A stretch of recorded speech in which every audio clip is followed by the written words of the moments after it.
They fled from tyranny. Your oppressions planted them in America. And yet, actuated by principles of true English liberty, they met all hardships with pleasure compared with those they suffered in their own country from the hands of those that should have been their friends. Men whose behavior on many occasions has caused the blood of those sons of liberty to recoil within them. I know not what course others meet, but as for me, give me liberty, or give me death.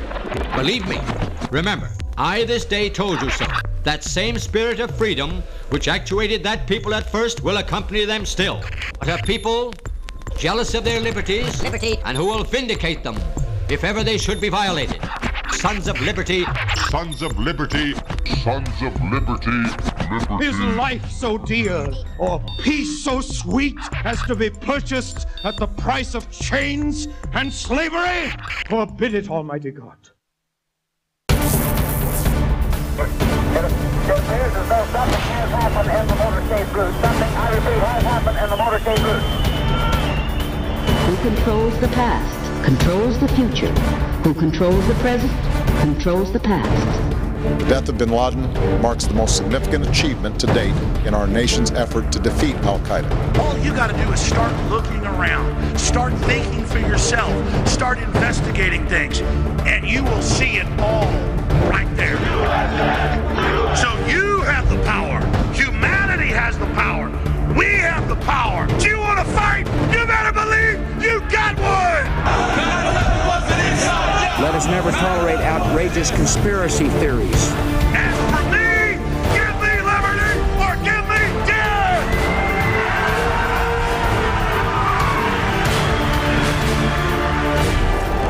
The answer to 1984 is 1776.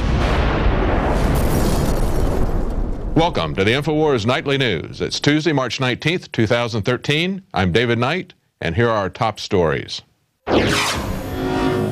Tonight, the symbolism is strong as a wave of bombs tear through Iraq, killing 65 people on the eve of the 10th anniversary of the U.S.-led invasion.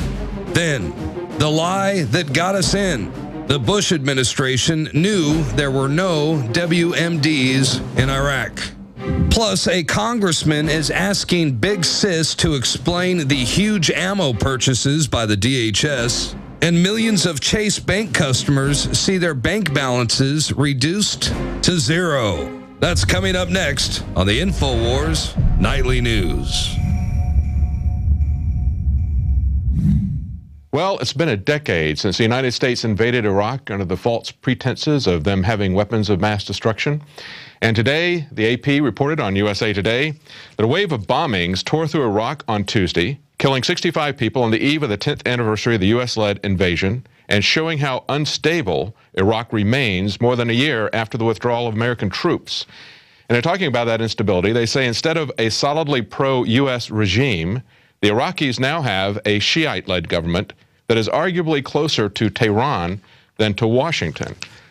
So what kind of results have we gotten after 10 years of effort in Iraq? What have we really accomplished? Well, there's a civil war going on between two Muslim factions, the Sunnis and the Shiites. And the Shiites are actually the allies of the people that we're told now are our greatest enemies, Iran. And those are the Shiites that we put in control. And what did it cost us to get these kinds of results? Well, in terms of lives, it cost over 4,500 American soldiers' lives. Over 32,000 were wounded. That's officially the account. The unofficial account goes to over 100,000. Over 100,000 Iraqis were killed, and the unofficial counts put that as 190,000. And monetary cost, $2.2 trillion. Now, we were originally told that that was going to only be about 50 to 60 billion. I say only. That's small, only if you're talking in terms of Pentagon type of numbers. But it was actually 44 times higher than what we were told. And it's kind of interesting to note that as we were pulling out a couple of years ago, the press reported that over nearly $300 million worth of equipment and supplies were left behind. And at the time, the Pentagon said, well, it would have cost us nearly twice that much to bring it back to America, to transport it back to America. Well, that's interesting because just within the last couple of weeks, we've seen that over 2,700 APC, armored personnel carriers, have been repurposed for use in America from these foreign wars abroad. Now, here's what we were told 10 years ago by Colin Powell in an effort to justify the invasion of Iraq. But how much longer are we willing to put up with Iraq's noncompliance before we, as a council, we as the United Nations say, enough, enough? The gravity of this moment is matched by the gravity of the threat that Iraq's weapons of mass destruction pose to the world. One of the most worrisome things that emerges from the thick intelligence file we have on Iraq's biological weapons is the existence of mobile production facilities used to make biological agents. Let me take you inside that intelligence file and share with you what we know from eyewitness accounts. We have first-hand descriptions of biological weapons factories on wheels and on rails. The regime is seeking a nuclear bomb. It concludes that Iraq has chemical and biological weapons, that Saddam has continued to produce them. Weapons of mass destruction. Weapons of mass destruction. Weapons of mass death. But we now know that Saddam has resumed his efforts to acquire nuclear weapons.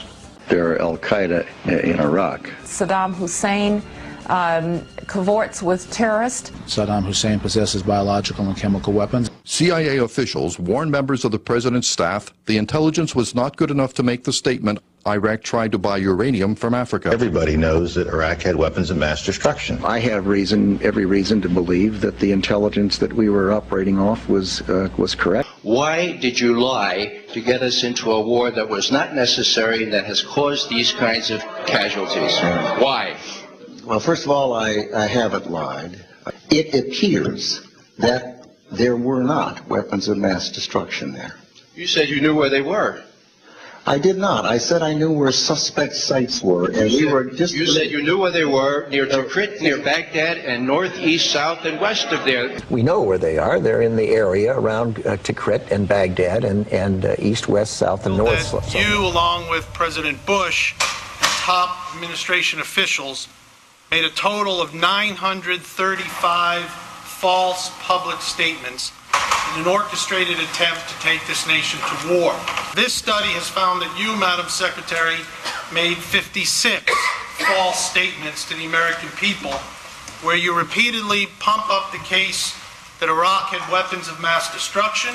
Isn't it true that you had intelligence that cast doubt on your repeated claims that Iraq did not have weapons of mass destruction? No, it's not true, Congressman. That's right. Before the shock and awe, we had the scheme and lie that we got from Powell, from Cheney, and from Bush, who was ultimately responsible for that.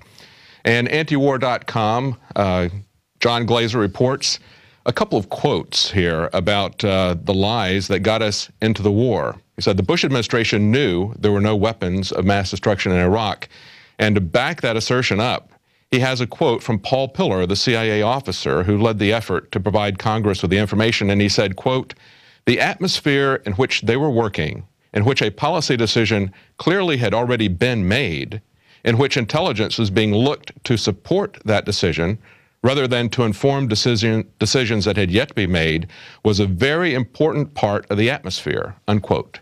And the chief of staff for Colin Powell reported that Powell himself said, quote, "I wonder what will happen when we put 500,000 troops into Iraq and comb the country from one end to the other and find nothing." Well, now we know. Absolutely nothing. The press basically gave them cover, didn't really hold their feet to the fire. And as it has come out that these are lies, we'll be talking about this a little bit later with Aaron Dykes. We're going to look at what happened and what the media did and didn't do, and what they haven't really even done today in terms of the 10-year anniversary. There hasn't been a lot of retrospection to say, was it worth it? Was it real? What was this all about? But yet, when this was all happening, Alex Jones was telling us even before this happened, he was calling BS on what was going on. He knew exactly what Colin Powell was going to say. He's on record as saying about the kind of lies that they were going to tell us. and now it's been proved correct. And remember that Colin Powell even tried to scare us about Iraqi drones that were supposedly carrying weapons of mass destruction. Now, our government could be run by paranoid conspiracy theorists, could it? And yet, even when DARPA is funding these exact type of programs and things that are actually far worse, when we report on it, that's what we're accused of being. So that brings us to our quote of the day, and this is from Arthur Schlesinger, Jr., historian, and he says, President Bush has adopted a policy of anticipatory self-defense that is alarmingly similar to the policy that Imperial Japan employed at Pearl Harbor on a date which, as an earlier American president said it would, lives in infamy. Franklin D. Roosevelt was right, but today it is we Americans who live in infamy. The point being is that even if these charges of weapons of mass destruction were true, according to long-standing rules of justification of war, that's why we called the sneak attack by Pearl Harbor, we call that a day of infamy because we had not attacked them yet. Certainly we were gearing up for war with them, and certainly we had a lot more capability to go to war with them than Iraq had to go to war with us. Yet, it still was not justified when they attacked us first. And where do we get those ethics from? Well, that's basically been the standard of ethics for 1,600 years since St. Augustine laid out the just theory of war for Christians, and that's basically the morality that we followed in this country for 1,600 years. But we kind of threw that away with this whole idea of preemptively attacking other people. That's something that the Japanese did at Pearl Harbor. It's something that was resurrected by George Bush, and now that seems to be the permanent policy of America. And it is a morally unjust policy. Well, if we can't count on them to tell us the truth about weapons of mass destruction, or we can't count on them to do the right thing morally, I wonder if we can really count on them to do the right thing when it comes to surveillance in this country. Google Glass is now on the horizon, and in an article from The Telegraph, it says, Google Glass is simply Orwellian surveillance with fluffier branding. That's a great way to put it. Nick Pickles, director of Big Brother Watch in the UK, says the new technology will make us all agents for Google. He says the implications for privacy are profoundly worrying.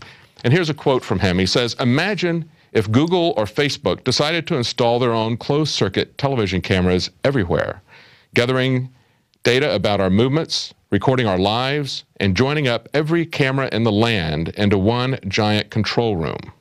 It's Orwellian surveillance with fluffier branding. And this isn't just video surveillance. Glass uses audio recording too. For added impact, if you're not content with Google analyzing the data, the person can share it to social media as they see fit as well. Everything you see, Google sees. You don't own the data, you don't control the data, and you definitely don't know what happens to the data. To put it another way, what would you say if instead of it being Google Glass, it was government glass? Well, unfortunately, there's not such a clear line between Google and the government as this UK privacy expert would like to believe. Back in 2006, in an interview with Robert David Steele, a 20-year Marine Corps infantry and intelligence officer and former officer with the CIA, Alex Jones had that interview with him, and he told Alex that there is a small but significant relationship between the CIA and Google. And in 2010, there was quite a bit of talk about Google executives holding meetings with U.S. national security officials for undisclosed reasons. That was reported by the Washington Post, and a lot of consumer groups were concerned about that. And this brings up a real important issue for privacy, as he said. Who controls this data, and what are they going to do with it? It's very troubling when we look at the connection between Google and the CIA. We know that that information flows very easily between them, and we know that the Utah Data Center, it's coming online later this year, is being set up to be able to record everything electronically that happens anywhere in the world, especially in the United States. Well, Chase customers got an interesting treat yesterday. Well, Paul Joseph Watson reports on Infowars today that Chase customers see their bank balance reduced to zero. Millions of Chase bank customers were affected by an unfortunately timed glitch, which resulted in their checking and savings accounts showing a zero balance for several hours yesterday, prompting many to take to Twitter and express panic that their money had been stolen. And I guess my favorite tweet from all of that was one fellow who said, surprisingly, the money I owe you is still there. So the bank didn't lose what he owed them. They just lost what he had in the bank. So how is that cashless society working out for you? They may call it a glitch, or they may call it a haircut, but the bank has the ability to steal money out of your account, as we've seen the last couple of days, first in Cyprus, where they just stole money out of people's account, called it a haircut. Or we can see that your electronic funds can just disappear with a glitch. So we might want to rethink going totally into a cashless society. It's an element of trust there that we don't quite believe that the banks have deserved. We have a report coming up from David Ortiz telling us about some victories in liberty. And right after that report, we're going to be talking about some updates to the fight for the Second Amendment. I'm David Ortiz with a victory update. Well, the liberty movement often accomplishes wonderful things, but rarely are they reminded of all their great accomplishments. Let's recap some of the key victories that have recently taken place.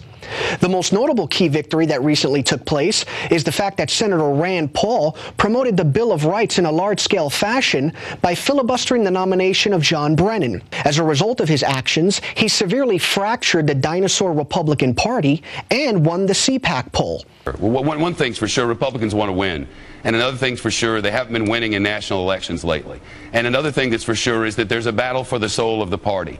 And there appear to be two wings. It appears that Rand Paul just made his entrance onto the national stage. Now, while I am well aware Senator Paul is not a full-fledged libertarian and that he tragically endorsed political prostitute Mitt Romney, there is no doubt if he were to run for president, his platform would be far more palatable than the platforms of his expected opponents.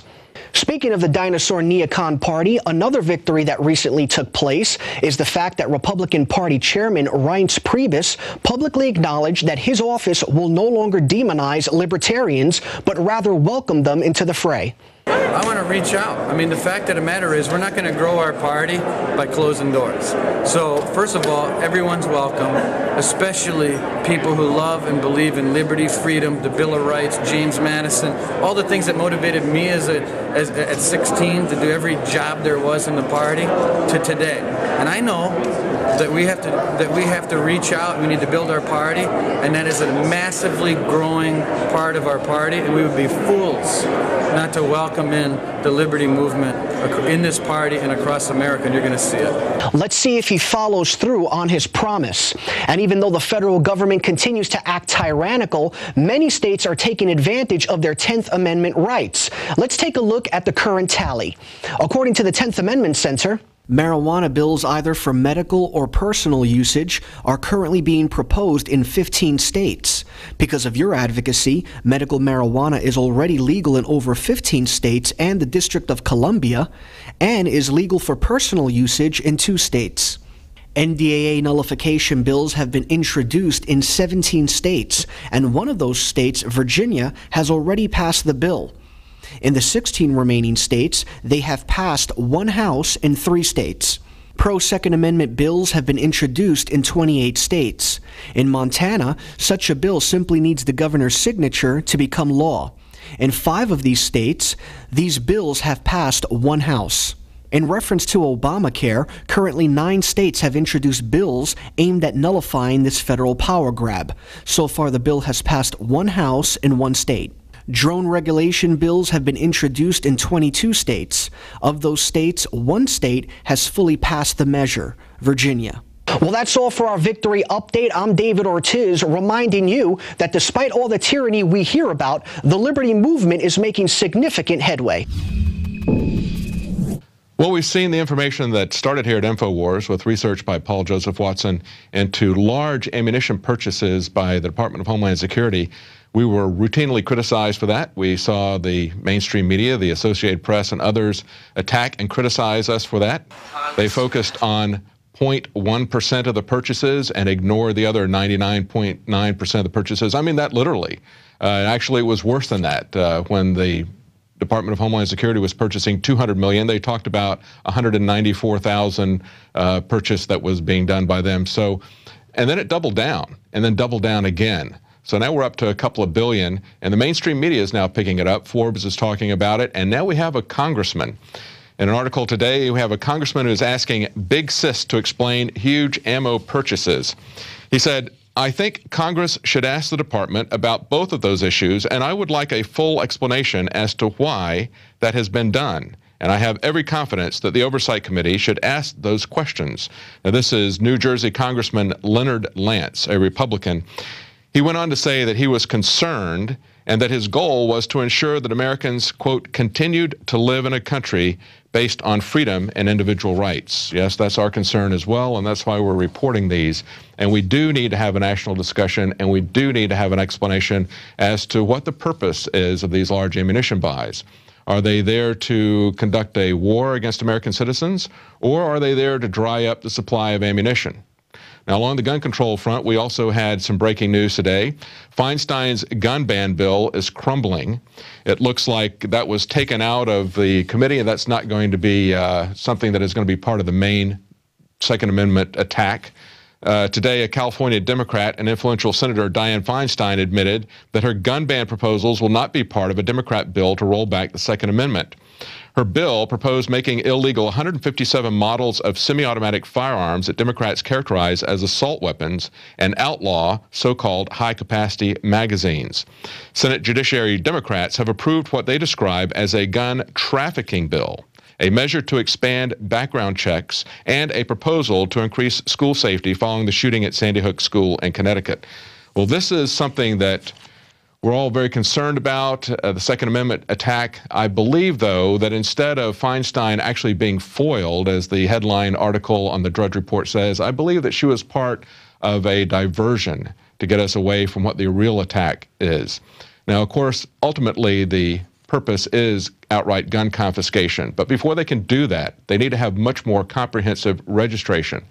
And the UN Arms Trade Treaty is back now. They're working on that. That began this week, just as this bill is moving forward. And both that treaty and Fast and Furious were designed to control the transfer of arms, say across borders or between individuals. In order to do that, they're going to try to justify that by registration. And registration is going to precede confiscation. They want to get a better database so they can do a more thorough job of confiscation. Dianne Feinstein has been used in the past for the NDAA as well as other things to basically create a diversion, to create a smokescreen for what the real agenda was. And I believe, and I've said this all along, that I believe that the real purpose has been more comprehensive registration. And it appears that the Republicans and perhaps even the NRA is going to join the Democrats in this registration effort. Well, we're going to take a break, and right after the break, we're going to talk a little bit more about the Iraq War and the 10-year anniversary with Aaron Dykes and with Darrin McBreen, so stay tuned. I'm Darrin McBreen, and these are some of the new items that are available now at InfoWarsShop.com. Alert the public to Obama's blatant abuse of power with the new Obama t-shirt. Obama's Joker face on the front and come and take it on the back. It's time to publicly call him out for what he is, a tyrant. Defend the Second Amendment with our top seller Come and Take It t-shirts. And look at that, women's cut tank tops and t-shirts now available. Nice hat. Plus the Don't Tread on Me flag. And now you can become a micro distributor of the Infowars magazine. Plus get your own copy delivered right to your door each and every month. And if you're tired like I am of you and your family being exposed to polluted drinking water, get the Pro One high performance water filter. It gets rid of all pathogenic bacteria, cyst, fluoride, heavy metals, and numerous other contaminants. So join the revolution at InfoWarsShop.com. Jakari Jackson here, and I want to talk to you for a second about water. You know about ProPure, our flagship water purification system, but check out some of our portable water filter products at InfoWarsStore.com. The clearly filtered water pitcher.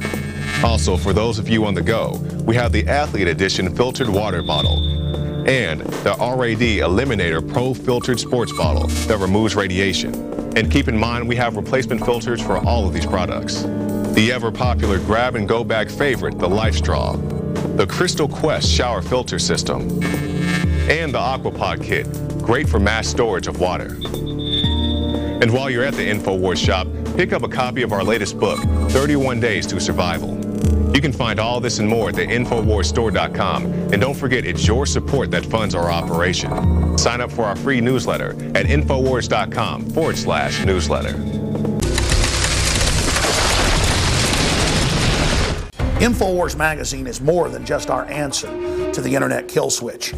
We're also going back to the roots of this country, when our founders, for a decade before 1776, known as the pamphleteers, with hundreds of little printing presses in every colony, got out the real news, the real information, and countered the system. This is tailored, designed with the truth to wake up your friends and family. This is the 21st century version of the pamphleteers. So get them at InfowarsShop.com or InfowarsStore.com. Sign up and buy them in bulk. Sign up and be a micro distributor for a full year to buy them in bulk and get one of the newsstands added, or sign up and get 12 issues delivered to your door, or give a gift subscription. Whatever you do, be part of the fight. And I want to salute and thank all of you that are subscribers and are getting the magazine in bulk, or who have ever come to InfowarsStore.com and bought any of our products, because we are supported by patriots and liberty lovers like you. We couldn't do it without you.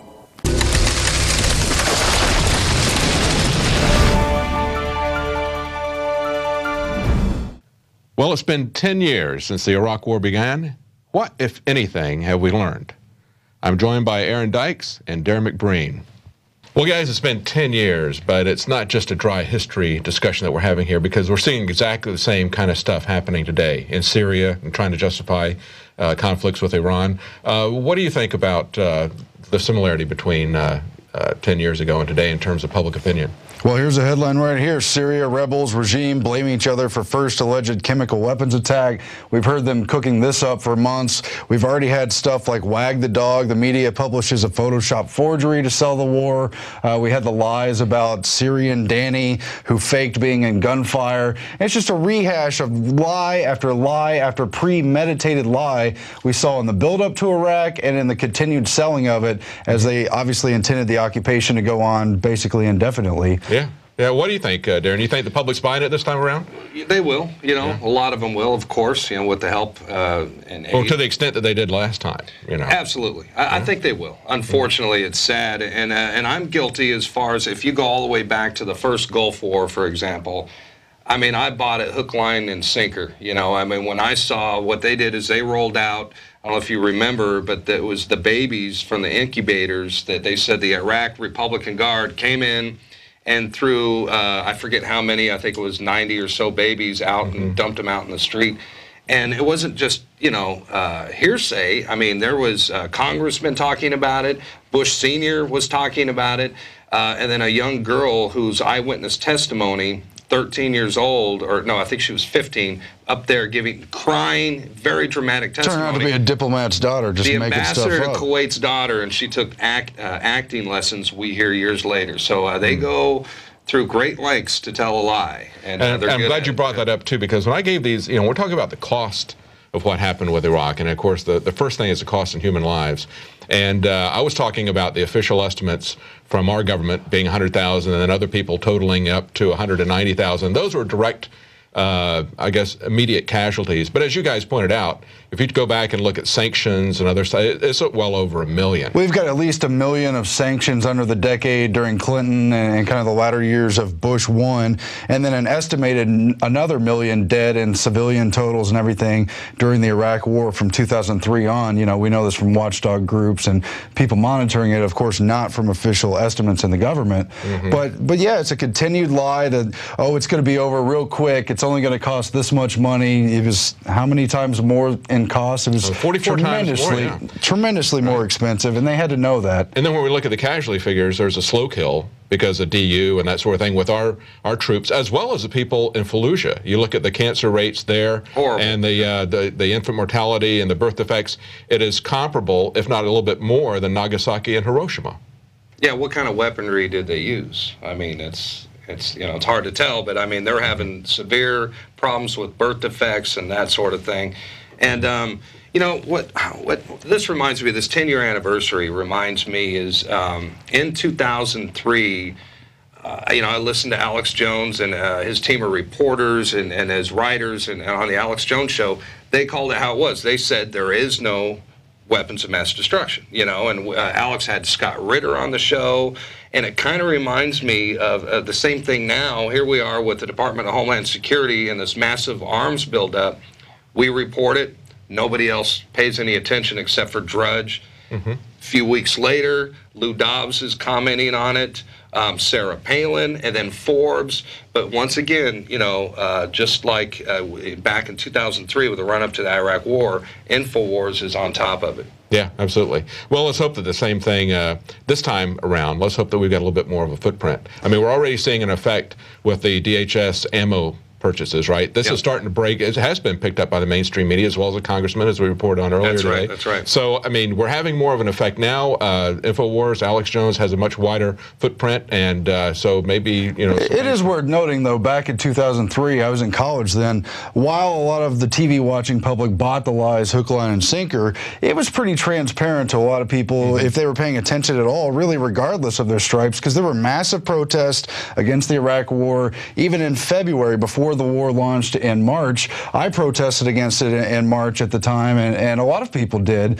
A lot of people saw through it, and it was difficult to watch those lies, but I guess you tell them enough and they become accepted, and then once those lies are exposed, they spin new lies. And even back then, though, you could see the power of the left-right paradigm, because there was a lot of the liberals and a lot of the left that weren't buying it, and they were the ones that were prominently out there protesting it, while a lot of, you know, I had friends that are conservatives, they were all for it. You know, That's true, yeah. They wanted to go in there.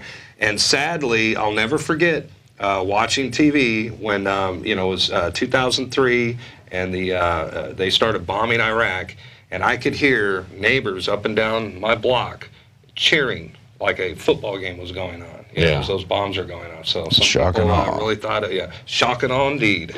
Yeah, they didn't see the scheme. Well, if we want to review some of the specific headlines about some of the specific lies, you had things like in 2005, the Downing Street memo came out. The media, CNN, among others, spun it and tried to act like, well, the war was just inevitable. No, the document specifically leaked from Downing Street, of course, in Britain, with the correlation between Tony Blair and George Bush, that military action was seen as inevitable.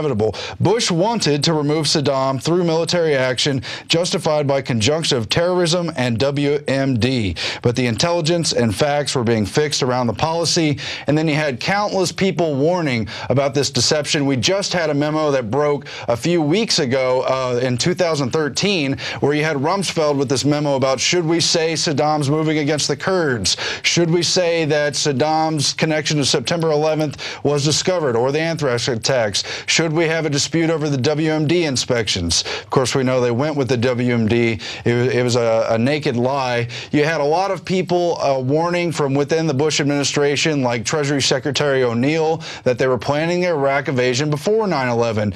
You had others, too. You had George Tenet, who later wrote a book about it. You had other documents that showed they were planning Iraq ahead of 9/11. And, of course, we know that from studying things like the Project for a New American Century. The British knew that we were planning the Iraq War before 9/11, and it really just goes on and on and on. And I really want to get into this, the long-term geopolitical things. You can check out documentaries like Adam Curtis, who's a BBC reporter, The Power of Nightmares. He goes all the way back to the 60s, where guys like Wolfowitz, Rumsfeld, Cheney, these kind of guys, as they came into power with these various presidents, they had been building up the Muslim extremist element since the 60s, and they had something called Team B that for decades over-exaggerated the power of the Soviet Union so that they could justify a bigger and bigger Defense Department budget and so they could keep that Cold War going.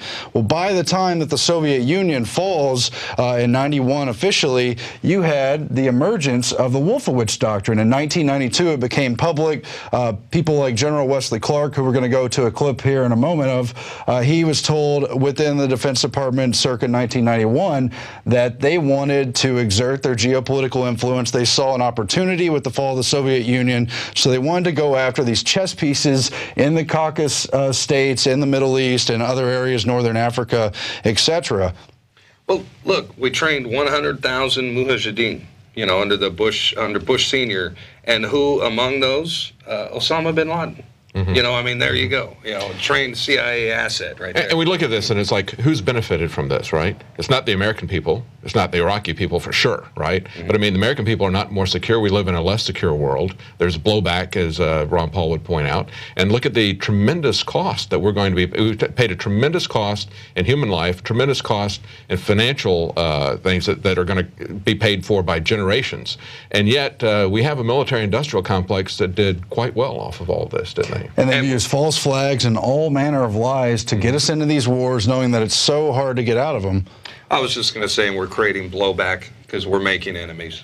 I want people to see this clip. We've played it before. We've covered it. It was on Democracy Now! It was on Forward TV. But here's the headline. We're going to take out 7 countries in 5 years. Among them, Iraq, Syria, Lebanon, Libya, Somalia, Sudan, and Iran. And I don't even think that list is exhaustive. But obviously, there's designs on Iran. We've already done Iraq. Syria's happening right now. Libya was last year's news. Somalia and Sudan have had their own internal wars. We've been drone striking them in the name of terrorism. And Lebanon is tied with all these countries through the larger pretext of terrorism, and presumably we may be getting to them shortly. I want to roll this clip about how General Wesley Clark, I believe is a 4-star general, he ran for president in 2004. He was warned at the Pentagon from his buddies, from guys like Wolfowitz, from guys like Rumsfeld, that all this was coming. I went through the Pentagon 10 days after 9/11, and an officer from the Joint Staff called me into his office and said, I want you to know, he said, sir, we're going to attack Iraq. And I said, why? He said, we don't know. And then I came back to the Pentagon about 6 weeks later. I saw the same officer. I said, why haven't we attacked Iraq? We still going to attack Iraq? He said, oh, sir, he says, it's worse than that. He said, I just got this memo from the Secretary of Defense's office that says we're going to attack and destroy the governments in 7 countries in 5 years. We're going to start with Iraq, and then we're going to move to Syria, Lebanon, Libya, Somalia, Sudan, and Iran. Well, it's like so many things that the government does. You know, we have, the public understands that there's, or believes that there's one justification or one agenda, and the government's got a completely different agenda. I mean, look at education, for example. You know, we're thinking that we're sending our kids to school so they can learn to read and write. They're getting sent to school so they can be trained to trust the government and you know, be trained to live in a police state, essentially. And we see the same thing with the war on drugs, you know, but these guys have got a different agenda than what we've got. They've got a geopolitical agenda, and it's long-term strategy. And again, the clip goes on. This was the stuff he was told immediately after 9/11, but then he reminisces on the things he was told in 1991, which I already mentioned, the Wolfowitz Doctrine, and how Wolfowitz personally told him they had designs on these countries. And again, in the year 2000, you know about this, Darren, before 9/11, we had the formation of the Project for a New American Century, headed by William Crystal of the Weekly Standard, but Wolfowitz was in there, Cheney was in there, same list. One of the Bushes was in there. And the same list. It's the same agenda. They wanted to be the first and last superpower. They saw an opportunity with the Soviet Union gone. They knew a new one would be rising. I guess that's China, might have been someone else, and they wanted to take opportunity with it while they could. And they said they were going to have multi-theater wars, and of course they needed a new Pearl Harbor-like pretext. Yeah. So Americans look at this basically and say, you know, how did we screw up so badly? You know, we spent all this money, all these lives, and here we've got a government that's more friendly to Iran than ever, right? Same thing we look at with the educational system or whatever, but we don't understand, the American public doesn't understand that there's an agenda here, and they're getting exactly what they intended. Let's close up this discussion, and we'll talk a little bit about this media complicity. You know, when we look at CNN, the one that you started out with was a Downing Street memo, Aaron, and in that memo, when they were reporting it, they started reading it, and then they abruptly stopped at the point where they said that Bush wanted to have this, you know, done through a military justification. They just stopped reading it. So basically, they read a little bit of the truth, but we didn't get the whole truth. And when you cut out the whole truth, basically you've got a lie. And we're still seeing that happening today. There's not much coverage about the 10-year anniversary, and when CNN covers it, they put stuff up like a story about Jessica Lynch, for example. Right? Yeah, Pat Tillman, all these lies. Curveball came out, admitted the WMDs were false. And isn't it shameful? 10 years and they're still not done. They'll say it's not a war. It's still a war. Darren, you've covered it in your special reports. We saw the fake news during the Gulf War. They're still doing fake news. Absolutely, and I was just going to touch on UN Ambassador Joseph Wilson. Oh, that's right. Who went out there, and Bush told him to investigate the yellow cake from Niger, saying that Saddam Hussein was attempting to buy the yellow cake to make nuclear weapons. And he came back and he said, look, I got nothing. You know, I have a whole team of investigators. We got nothing. And then, so they outed his wife, huh? Well, a couple days later, Bush is doing a address to the nation, and he mentions that Saddam Hussein tried to buy yellow cake from Niger. And, you know, Wilson's back home along with the CIA folks that were out there investigating all this time, and they just couldn't believe it. You know, they're like, my God, he's lying to everyone right in front of our faces. So then a couple days later, Wilson went on Meet the Press and told them, you know, say, hey, this is not what happened. You know, there's really not, Saddam did not try to purchase yellow cake. And what happened a couple days later, that's when the Valerie Plame got outed through the media that she was a CIA asset. Valerie Plame being Joe Wilson's wife. And so they put her in a lot of danger. And the guys that were in the CIA that were working along with her, they were in danger. They had to shut down companies that were CIA front companies, you know. So, and what was their retribution? What was their purpose? Was to stop weapons of mass destruction from coming into the country, you know, from like terrorists and all that. So, I mean, absolutely treasonous what the Bush administration did. Well, they say people who don't know history are doomed to repeat it. And so let's just hope that this is such recent history. Let's hope that the American people don't fall for it a second time. You know, the old saying, fool me once, shame on you, fool me twice, shame on me.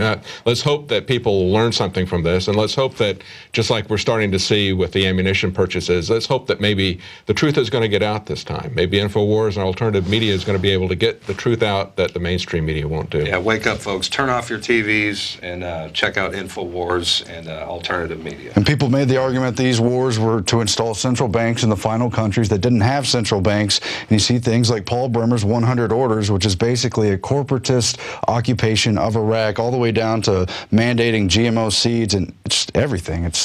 Yeah. Well, thank you guys. Appreciate it. Thanks. Great job. Well, we are in an info war, and we're in an info war so that we don't have to fight real wars. And you can help us get that information out by becoming a Prison Planet TV subscriber. You can help to get that information out to other people. 10 people at a time can watch it. Of course, you can pass it out to more people than that. It's more important than ever, because the government's MO, the government's agenda, is not changing.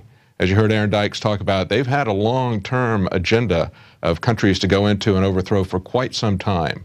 This is not an agenda of providing more security for the United States, but this is an agenda for bankers, an internationalist agenda. You need to educate people about that. Best way you can do that is to support Infowars through Prison Planet TV or buying products from the Infowars store. All of that helps to fund our operation. Well, that's it for tonight. We'll be back tomorrow at 7 p.m. Central, 8 p.m. Eastern.